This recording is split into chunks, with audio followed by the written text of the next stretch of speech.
So debugging distributed systems is something that's really challenging, which a lot of the previous talks have focused on. So one of the reasons for this challenge is knowing where the problem is in our distributed system. It could be in one of the many components that comprise the distributed system. It could be in one of the several stack layers like that the components are hosted on, like the virtual machine, the kernel, or the network layer. It could also be a result of emergent behavior that only happens when you put all of your system together. So today, people use instrumentation and observability methods to debug distributed systems. They basically add instrumentation points to different components. And one problem with this is that different problems benefit from different instrumentation points. And if you want to instrument everything and add instrumentation points for every problem that may happen in the system, then basically you would be drowning in instrumentation data and your system would be collecting more instrumentation data rather than doing useful work. So today's debugging happens in a cycle. Basically, we first gather data from current instrumentation, and then we try to find a problem using this instrumentation. If we can't, we add more instrumentation, and then we collect more data. And we continue with the cycle until we can localize the performance enough to come up with a solution. So right now, this process involves many iterations of guess and check. It increases the downtime, and it also costs money, both in terms of developer time and system downtime. So our research question is whether we can automate this cycle. And if we can create an automated framework that's continuously running alongside production distributed systems, and it enables and disables instrumentation in response to newly happening performance problems, and only reporting to the developers once it's certain that there is a problem and it has localized it enough. So we are using several key observations that let us construct such a system. One of them is that similar workflows should perform similarly. For example, you can see a workflow diagram in the slide here. This is a little bit different from the open tracing span style. It's basically made up of events as the nodes, and the edges indicate happens before relationships. And here you can see a read request from storage, which starts from the client, and then there's a load balancer. You do a metadata operation, you read it, and then you return to the client. So if this request is issued frequently in the system, then you would probably see many of these similar workflows. And if one of them suddenly looks like that, then this means that there is a problem in this request, most probably, and also you can use this trace to immediately localize this problem to the read component. So a key enabler for this is request-centric tracing or workflow-centric tracing or distributed tracing, which basically lets us get these workflow graphs from production distributed systems. So our contributions are Pythia, which is an initial approach for an automated cross-layer instrumentation framework, and also an architecture for enabling this approach, and a method for representing this cross-layer instrumentation in a single search space, and some initial heuristics for exploring this search space to locate problems. I will also talk about our initial experiences using Pythia. Here's an overview of Pythia. I will go through every step of Pythia, and then I'll focus on the interesting components later. Pythia begins by gathering data on the top left. It gathers workflow skeletons, which are basically traces with most of the instrumentation that's disabled, so we can only collect like very simple information about the traces. Then from these traces, we extract critical paths, and we group them based on performance expectations. We group the requests that are expected to perform similarly. After that, we look at all of the groups, and we identify which groups are problematic. These can be groups that have high performance variation, or groups that are consistently slow. Then we determine where to enable instrumentation within these groups, for example, between which trace points. And also, after that, we look at our search space and search strategies to find out what instrumentation we can enable, provided that we have localized the problem into a single edge. After enabling this additional instrumentation, we collect data again, and we begin this cycle again. Now I will focus on how we collect this data and group the workflows. So end-to-end tracing is something that most of you are familiar with. Basically, it preserves the traces of request workflows by propagating a unique context, like a request ID with each request. Afterwards, these trace points are stitched together, and we get the traces. So for example, from this distributed system, which is OpenStack, you can collect a trace that looks like on the right-hand side, where it begins with Nova, and then it does authentication using Keystone, and then it maybe does 2 requests in parallel, and then collects the results. So each edge indicates the latency of that time period, and the nodes indicate the different events. And we can call the start and end nodes that match, we can refer to them as spans, which is pretty standard. After collecting these workflows, we extract the critical paths because we only care about the components of the workflows that affect overall request latency. After that, we group the workflows by expectation. So one initial expectation can be that we expect all of the requests of the same type that access the same distributed system components to perform similarly. And there can be other types, other ways to express expectations. For example, we can look at the request types, like read requests, write requests. We can also look at more finer-grained request characteristics. For example, requests that hit the cache or requests that miss the cache. After grouping, we then identify groups with high performance variation and how we localize performance variation within these groups. So if you remember these traces from the beginning of the presentation, basically we can have multiple different workflows that have similar structure, that are expected to perform similarly, but some component of them is actually taking a longer time. So for this, we actually can look at different metrics to measure the variation of the requests. We could look at standard deviation and have an acceptable threshold for request latency standard deviation. We can also look for multimodal distributions, which usually means that there are multiple kind of modes of operations, like cache hits and cache misses, that result in different performance characteristics. After localizing the performance, we determine what we can enable next to bring us closer to the source of the problem. And for this, we use our search spaces and search strategies, which I will come to later. After we enable more instrumentation, we collect the data again, and we then group our request workflows that have a little bit more instrumentation, and then we we enable more instrumentation. So now I'll talk about the architecture of Pythia. We decided to separate this as the instrumentation plane and the control plane. This helps us separate the concerns and simplify the designs of each parts of the architecture. So on the top, we have the control plane, which is basically the workflow that I just described earlier. And this can be implemented as a big data job that's running periodically in some data center. And the instrumentation plane is basically your instrumentation framework and your distributed applications. So the distributed application is actually doing useful work, and it also has trace points that generate data. So the traces from the instrumentation plane are fed into the control plane, and the control plane gives us control signals, which mean which trace points should be enabled and disabled. Now, we decided to state as requirements from the instrumentation plane instead of providing a single implementation for the instrumentation plane, because a lot of the instrumentation plane implementations are really tightly coupled with the application. So we would prefer to adapt Pythia to different ones so that it will be compatible with many. One requirement is always on context propagation. So regardless of if you have enabled some trace points or disabled them, the context propagation should always happen to be able to collect the request in their entirety. Another one is the accurate representation of concurrency and synchronization to be able to correctly extract the critical paths from the requests. One of the most important ones is controllable trace points. Because Pythia works by enabling and disabling trace points, we need to have trace points that can be enabled and disabled.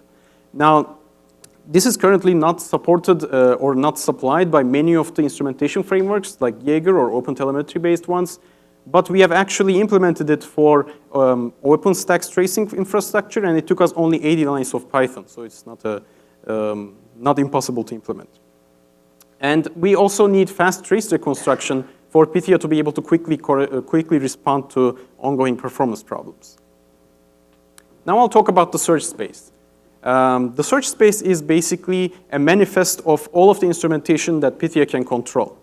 And it's used to find the relevant next trace points to enable after the problem is narrowed down to a part of a request. We construct this search space using offline profiling, and it could be constructed, for example, when running tests or when the system is before being deployed, like in a canary release stage or something. And there are several trade-offs when deciding the structure of the search space. We want to be able to quickly access and find the next trace points, but we don't want to use too much space when storing those trace points. And we also want the search space to lead us to meaningful instrumentation choices and not so much as like giving us spurious instrumentation choices that can mislead Pythia's instrumentation. So I'll talk about one approach for search space. That's the current one that we're exploring. That's based on calling context trees. A calling context tree is basically a call graph which has an individual node for each unique stack trace. And it leverages the hierarchy of distributed system architecture, which is inherently hierarchical. So if we have collected a trace that looks like this during the offline profiling stage, then the search space would be looking like the tree on the right-hand side. So the topmost span would be Nova because it encompasses all of the request duration, and its children would be Neutron, Keystone, and Glance. And Keystone would appear again after Glance because that's actually another calling context, and there could be different problems manifesting based on whether Keystone is called by Nova or it's called by Glance. For the different data center stack layers, for example, for the Linux kernel, we plan to have a separate search space and link them together when there are system calls. Now, search strategies are methods to explore this search space. And the goal of the search strategies is to quickly converge on different problems, then also to keep the instrumentation overhead low. Good search strategies would reduce the time to solution. So I'll talk about hierarchical search, which is one of the many choices. It basically searches the trace point choices in a top-down manner, and it's very compatible with calling context trees because both of them leverage the hierarchy. So it would start by just enabling Nova and collecting the request latency for Nova requests. And if there's a problem within Nova requests, we would then enable the children one by one. For example, first Neutron, then Keystone, then Glance. The order of enabling children can be based on the variance information that Pythia has collected before. And maybe if the problem is, for example, narrowed down to Glance, then we would go on to look at the children of Glance, which is only Keystone in this simple search space. There can also be other search strategies or optimizations of search strategies. A cross-layer search strategy could skip to the kernel layer when we narrow the problem down to only a single distributed system node. A historical search strategy would actually collect the trace point combinations that were useful in the past to dissolve some problems and quickly enable them when the new problem happens to see if those same trace point combinations are still useful. Another option is to look at covariances, and if two edges have high covariance, we could enable the components that are common to both of those edges. Now I'll talk about our experiences with Pythia and how we validate our approach. We basically implemented Pythia using OpenStack by tracing OpenStack. So OpenStack is an open source cloud platform that's written in Python. It's used for managing clouds like spinning up VMs and allocating storage. End-to-end tracing of OpenStack is done using OS Profiler, which is specifically written just for OpenStack. We augmented OS Profiler by adding controllable trace points, and we also stored more variable values, such as the queue lengths, within the OpenStack traces.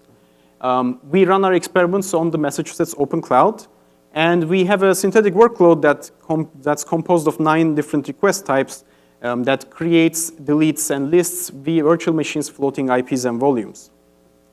We simultaneously execute 20 workloads with different combinations of these request types, and then we collect the request latencies. Oops. Sorry. Okay. Yeah. So we collect the latency values for each request, and in the plot you can see the request latency on the x-axis and the group request types on the y-axis. And these are different box plots. So you can see that most of the requests perform kind of similarly. Some of them have higher variance, some of them have lower variance. But if you look at the server create request, they have exceptionally high variance and latency. And the variance you can see by looking at the width of the box plot. So Pythia would focus on this group if presented with latency characteristics that look like this. So the takeaway from this is that not all groups need the same level of instrumentation. For example, all of these requests have authentication requests, but we wouldn't want to trace authentication for everywhere, but only for the server create requests, because that's whose latencies we care about. So I'll skip to the highest variance edge that Pythia has found after enabling instrumentation for this request group. Here's the Python code snippet from OpenStack. Basically, the synchronized function in the top line and the do build and run instance function in the bottom line are traced. And the highest variance edge was the edge between the end of synchronized to the beginning of do build and run instance. And there's actually only one line of code that does anything in that middle place, and that's basically where our variance was coming from. So then we can look at what self.build semaphore is to further understand what this problem was. And if you look at the initialization of this semaphore, there's basically a configuration option that's limiting the maximum number of concurrent VM builds to 10. So after 10 requests, the next request has to wait for a long time for all of the other requests to finish before continuing. And this can take up to 2 minutes, and this was causing variance. So this could be simple when I present it like this, but remember that Nova has actually thousands of configuration options, and Nova is just one of the microservices that make up OpenStack. So without Pythia, finding this from the traces would be challenging. After finding this out, we can actually add more instrumentation and see what Pythia could have done if this was already instrumented. So we actually annotated the number of requests that are holding this semaphore when we come to that point in the traces. And that's actually pretty easy to do because the build semaphore is already keeping track of the number of requests that are waiting for it. So after this, we can use a method called canonical correlation analysis, or CCA. CCA can be used to find the important variables in the traces. So it finds the variables that are correlated with highest with the overall latency. And it works by solving that equation on the right. Basically, X is the different variables that we have collected, and Y is the request durations. So it finds a coefficient matrix A that, when multiplied with X, provides the highest correlation. So basically, variables that have a high coefficient would be highly correlated, and variables that have a low coefficient would have no effect on request latency. So when we instrument the queue lengths and use CCA, we find that that variable value has a 0.85 correlation with request times, with request latencies. So after adding the queue length variable into the traces, we can also use it during grouping. And you can see on the before side is the left-hand side. The server create is the topmost box plot with the high variance.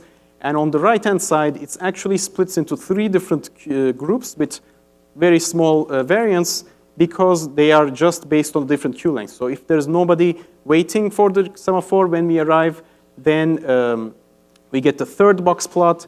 And then the 2nd box plot is basically with 1 to 3 waiters, and the top one is the more than 3 waiters for the same request. So our takeaway from this is that Pythia can correctly identify sources of variation in a running distributed system and also find which variables are measuring these. So what about the other trace points? Could we have done this without Pythia as well? Here's a plot of the request latency if we enabled everything for the problematic group. There are about 350 trace points, and 95% of the variance of this request is measured by just 6 trace points. So if we didn't use Pythia, we would be collecting 350 trace points for every request, and 49 of them would basically be not used, and nobody would be looking at them. And Pythia can actually correctly identify the highest variance edge without ever enabling all of these trace points. So the takeaway for this is that for a given problem, many of the traces collected are not useful. Then there's only a subset of trace points that can be used to diagnose the problem. So our next steps with Pythia is to try it try it out on other distributed systems. Right now it's just for OpenStack, but we plan to use it for HDFS and Ceph. We also want to integrate kernel instrumentation with Pythia, and also understanding Pythia's overhead and finding out search strategies that actively limit it is another next step. We also have some open questions. For example, what is the ideal structure of the search space, and what possible search strategies are there? And are there different trade-offs that are suitable for different kinds of problems? And how can we represent events like context switches and page faults in the search space?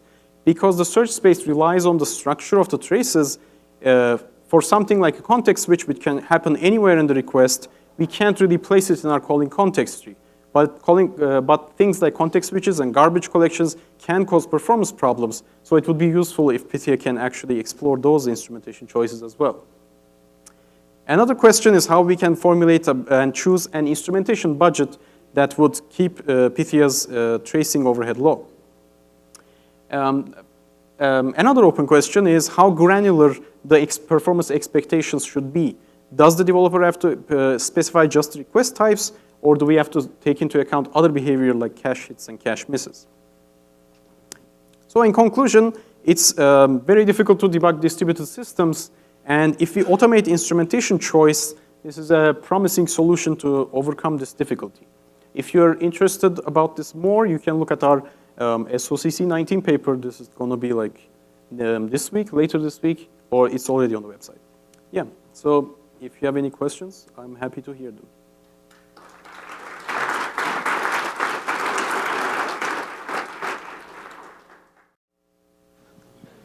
We good? There's a question.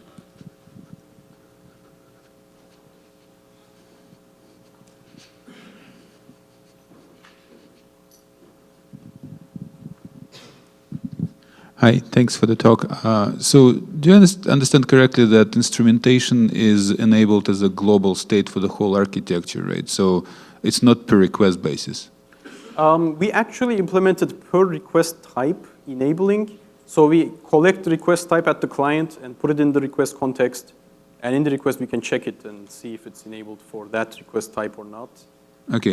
I think it's kind of a trade-off of like how much stuff do you want to put in the request context and how much stuff do you want to check during the trace point to decide if it's enabled or not, versus like the overhead of just enabling it everywhere.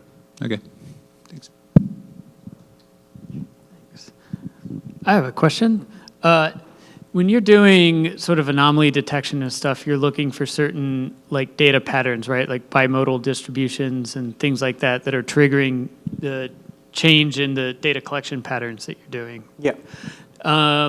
Is there any academic work or things I can follow about what data shapes, what kind of patterns you're looking for that you think correlate with issues? I think that it's an interesting question because we get different results based on what we use. For example, we could use coefficient of variance, which is the variance divided by the mean, to, for example, decide if a request is problematic or not. But that kind of tries to find shorter requests more problematic because their mean is much lower. There's a paper called log2, which decides whether to log the log points or not based on their variance characteristics, but after collecting them. So that could be like one way, one place where they look at multiple. Okay. Yeah. Log2. Yeah. Thanks. Or our paper, we will like. Yeah. I mean, you can wait for upcoming papers. Fair enough. Fair enough. Any other questions? Whoop. Okay, we're going to move on. Thank you very much. Whoop, we have one more. Sorry, my bad. Is it an open source project? Is it open source? We hope to open source it, but right now it's not. Coming soon. Okay, thank you. All right, thank you. Round of applause.